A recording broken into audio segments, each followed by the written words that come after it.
Okay, let's pick up again. That first lecture was a little bit short, so this is also for Friday. We're now going to look at the second possible case of the simplest possible mechanisms that there are. We looked at the reversible first order reaction in both directions last time, K1 and K minus 1, forward and reverse reaction. Now we're going to look at that's a two-step mechanism, right? There's a forward and a reverse reaction. That's just two elementary reactions. Now we're going to look at another mechanism that has only two elementary reactions, but it's a sequential set of reactions. So in this case, some initial reactant goes to some intermediate reactant, I, and then the intermediate reactant goes on to create a product, P. Both reactions are first order again. That makes things simple. But now both reactions are irreversible. So before we had both a forward and a backward reaction. Now we don't have any backward reactions. That's an approximation, of course. I told you that the principle of microscopic reversibility says that every reaction has a reverse reaction. So there is a reverse reaction to both of these, but we're neglecting it. We're going to ignore it. We're going to say that these are such product-favored reactions that we don't worry about the back reaction. So if that's the case, then our mechanism is got just two elementary reactions. A goes to I with rate constant K1, and then I goes to P with rate constant K2. Yes, they're both irreversible. And yes, that means we can't really truly get to equilibrium, right? In order to get to equilibrium, you've got to have the possibility of going back and forth. And so this is an artificial mechanism, but it's very common for this kind of thing to happen. We oftentimes ignore the possibility of a backward reaction, but in all those cases, whenever there's a truly irreversible reaction present, we're ignoring the possibility of true equilibrium. Notice that the equilibrium constant in this case would be K1 over K minus 1, right, for this first reaction. But by ignoring K minus 1, we're saying it's going to 0, which would mean K would be going to infinity. So what we're really saying is that this is a very product-favored reaction, and we're just going to neglect or ignore that backward reaction. If the backward reaction truly is slow, so the backward rate constant is really, really small, then putting it in and having a much more complicated calculation because of that would not change hardly anything. The very tiny backward rate constant would cause only very, very tiny effects on the actual answer. So it's obviously it behooves us to ignore those backward reactions, and we will. Now, let me say something about this. This is a sequential reaction. The ultimate overall reaction is this, right? The A molecule goes to the P molecule. The intermediate there isn't really part of the overall reaction. And that's characteristic, this business of a sequential reaction. So A goes to I1, goes to I2, goes to I3. A much longer sequential reaction, for example, is the kind of thing you see in metabolic pathways in biology. They're oftentimes written with some kind of cycle like this, right? So here you've got A goes to B, goes to C, goes to D, goes to E, and there's some extra molecules that are coming in or going out along the way, being created or being destroyed along the way. But that's the kind of thing you see in a metabolic pathway, in the Krebs cycle, for example, in biology. And so sequential reactions, like we're going to start looking at, are very much the kind of thing that we are interested in if we're interested in biological things, in biological metabolic pathways, for example, biochemical pathways. All right, in that case, our rate equations are A goes to I, and then with rate constant K1, and then I goes to P with rate constant K2. Writing the rate equations then becomes for A, dA dt A only appears in this this first elementary reaction, so dA dt is equal to minus K1 times A. I appears in both reactions, so there's two contributions. K1 times A, it's created by the decay of A into I, and then it's destroyed by I going on to become P. And then finally dP dt, P only appears also in one of the two rate equations, and so it's equal to K2 times I. Not all of these are independent, again, and you can see in this case that if I add all three of these together, I'll get 0, right? This guy will cancel that, and that will cancel that, and I'll get 0. So the three rate equations are related by A dA dt plus dI dt plus dP dt is equal to 0. So these guys are all related to each other and are not all independent. However, as before, there is a condition that an additional condition that we can write down. The sum of all three of the species in question, A and I and P, also can't change, right? Because every time I create an A, I either create an I or a P. Every time I lose an I either create an A or a P. So I'm always just switching stuff from one or the other to among these guys, and that means that the amount of all three of them that I had at the start has to stay constant throughout all time. And then once again, I'm going to say that I have nothing but A at the beginning. I have no I and no P at the beginning. That will make things simpler. All right. Now again, we can go through the long differential equations process of solving it. It is a little bit more complicated in this case. And again, I encourage people to give it a try. If you are persistent and creative, you can undoubtedly solve it yourself. It doesn't require any special tricks, but it is a little bit, it does require some persistence and some time. It probably takes 4 or 5 pages of algebra to get these answers. Anyway, here we are. 3 different answers, of course, 3 different species. Again, each of these is a function of time, so we're getting A and I and P as functions of time. And also depends on how much A there was present, and also what the rate constants are in every case. And so just like before, let's look at what this all means. First of all, let's look at what happens at time equals 0. Usually at time equals 0 and time goes to infinity, you can see what's going on really easily just by looking at the formulas. If we do that in this case, then we will see that, let me get rid of all these annoying pink arrows. At time equals 0, if that's a 0, then this is a 1, and A is equal to A0. That makes perfect sense.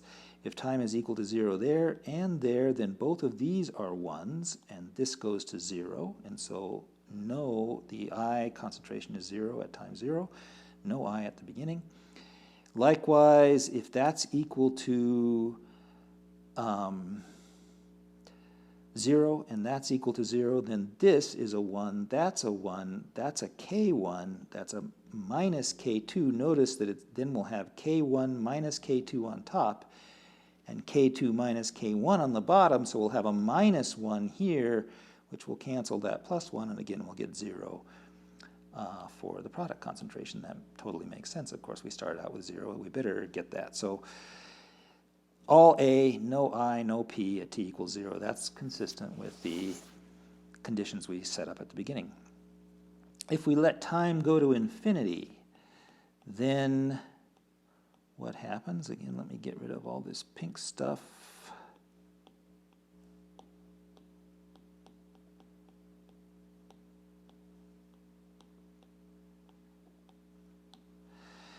If t goes to infinity here, then I'm going to get e to the minus infinity up here, right? Which means this whole thing goes to 0. So the A concentration goes to 0 at infinite time. Why is that? Well, the mechanism is irreversible. The A can only go away. It can never be created. So of course it's going to go away. It's going to go to 0. Likewise for the I, right? It also goes away and can never be recreated. And so the I is also going to go to 0, or better go to 0 if we've got a reasonable result here. Let's see if that's true. For I, when this goes to infinity and that goes to infinity, both of these guys go to 0. And indeed, the I concentration goes to 0. And let's check to make sure that the P doesn't also go to 0. If that goes to infinity and that goes to infinity, then that goes to 0 and that goes to 0. And this whole term goes to 0, but the 1 is still there. And notice that in this case, the final concentration of P at infinity time is equal to the initial amount of A. In other words, all the A got turned into P as time went to infinity. All right, let's look at a couple special cases, and now I made some better, more appropriate plots, not just drawn by hand. So let's take the case where K1 is equal to 2 and K2 is equal to 1. Here's what the equations up above look like when those numbers are plugged in. Notice they're a good deal simpler. No K's and no K2, no K1s or K2s, just 2's and stuff in there now. And those are the equations that are actually plotted here. So for the A concentration, it just decays away exponentially. If we look at our first, back at our reaction here you can see that since you can never recreate A just decays away exponentially and doesn't even know that these other guys are out there, doesn't even know that there's a second step or anything going on. So it just decays like a first order reaction, a first order decaying reaction. And so this is an exponential, here it is, you can see up here, just e to the minus 2t. 2 is K1 in this case. Then for the intermediate, it first rises. The intermediates are always the most interesting in these graphs. It first rises and then falls. Why? Well, the A going away creates I, but then the I goes away to create P, but notice that the rate of creation of I is greater than the rate of destruction going away to P, so the I is going to build up at first, right? As long as there's a lot of A, you're going to create I faster than you lose it, and so you're going to get this buildup, and that's what we're seeing here. But then when the A starts to run out, now there's no new I coming in, and eventually it all goes away to P, and that's this decay that we're seeing here. Finally, the P concentration is going to eventually go all the way up to the initial value of the A concentration, of course, because all the population is moving into P, into the final state, the final product. But there is an interesting feature that goes on here at first. Notice that at time equals 0, the rate of appearance, the slope of this graph, the rate of change, or the rate of reaction, if you like, for creation of P is 0. There's a flat point here on the graph. And why is that? Well, because it takes 2 steps to get any I at all, right? You're starting with no I. There we are. You're starting with no I at all.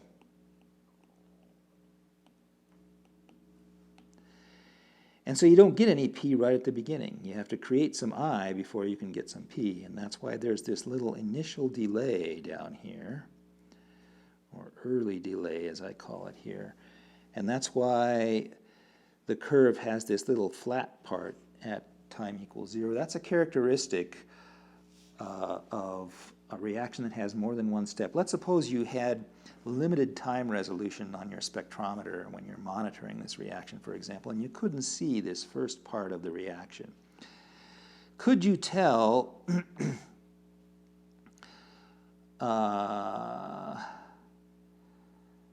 that's not what I wanted to say. No, I know what I wanted to say. Let's suppose you couldn't see the intermediate. That's actually a very common thing. The intermediates are often present in very low concentrations and they're hard to detect. Could you tell that the intermediate was there anyway? And the answer is yes, if you have good enough time resolution so you can see what's going on right at the beginning of the reaction like this. The fact that this is flat here is due to the presence of this intermediate. So even if you can't see it directly, the shape of the curve here would tell you that it must be there. at least one intermediate. And actually, if you've got more than one intermediate, if you've got an I1 and then an I2 and then an I3 and so on, these keeps getting flatter and flatter because you have to do more and more steps before you finally get some P.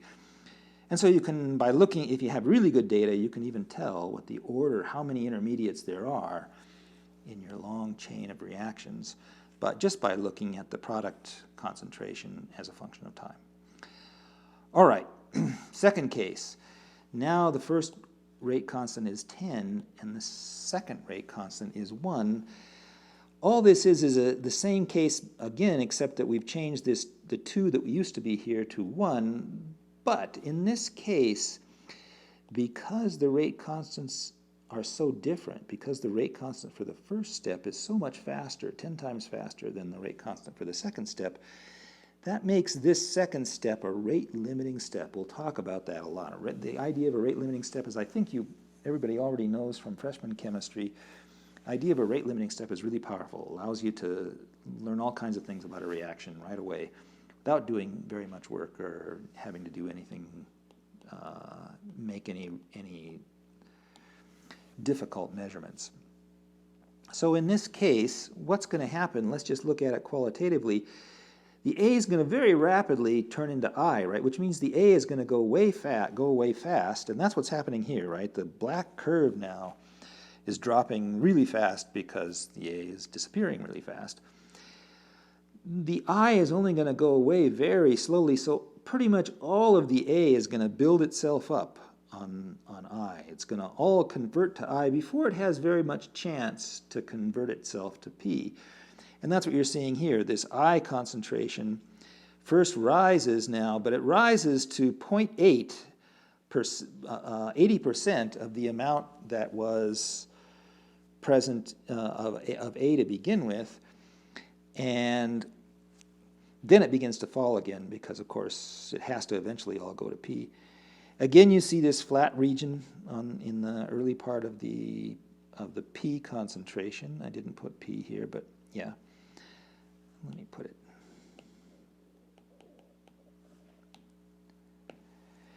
And then it rises pretty normally, exponentially, basically, as the I concentration falls. It's worth pointing out, in the next graph it will be even better to point out, that if I ignore all this early stuff, so these are called initial transients. These are things that happen at the beginning of the reaction before the long, slow, sort of steady state process of reaction takes over.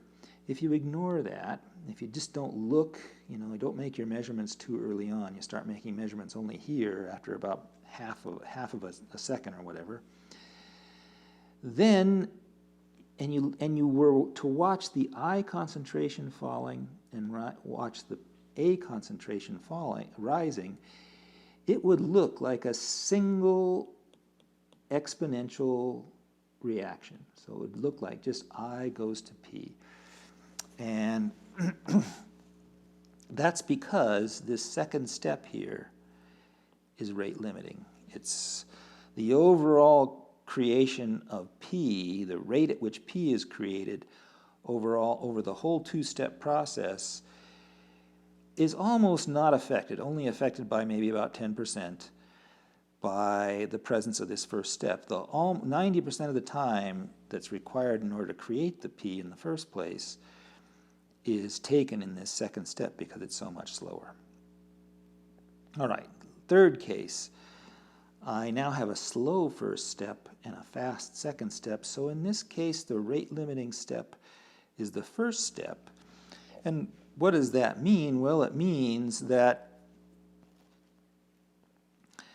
as soon as an A creates an I, as soon as an A decays and an I gets created, the second step is fast and it's going to take the A right away. And what that means, you can see in the graphs here, is that the I concentration can never get very high. Yes, it rises and then it falls, but it never gets above about less than 10% of the total amount of A that was present to start with.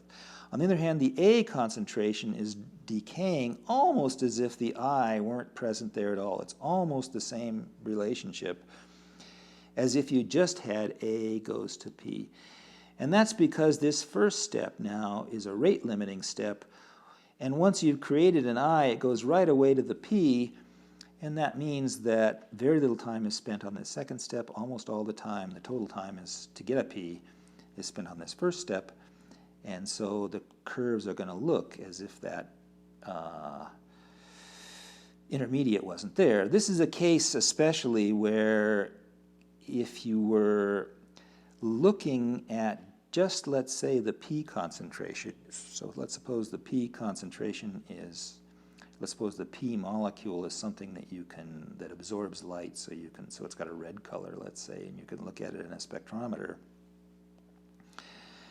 Then could you tell that this intermediate was present? Well, yes, in principle. You can see it still has this flat region down here that tells you that it's a two-step process to get a P. It's not a one-step process. If it were a one-step process, it would look like this, right?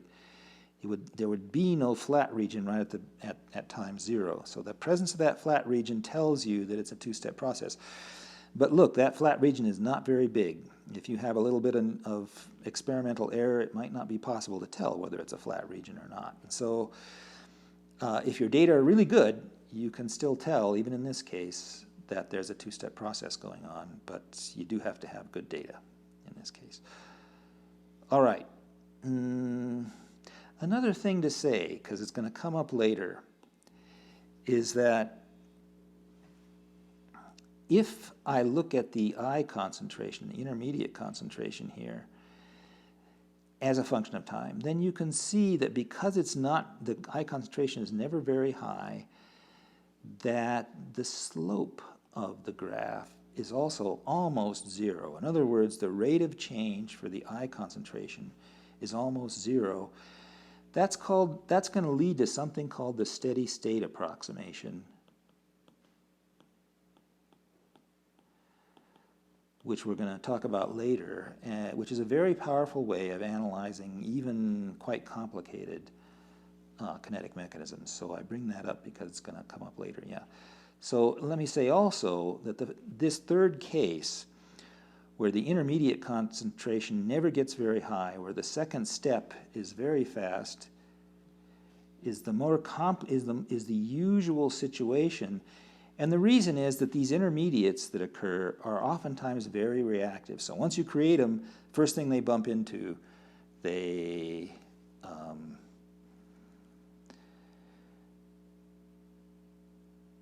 react and disappear, go on to products. All right, with that, I think we are done.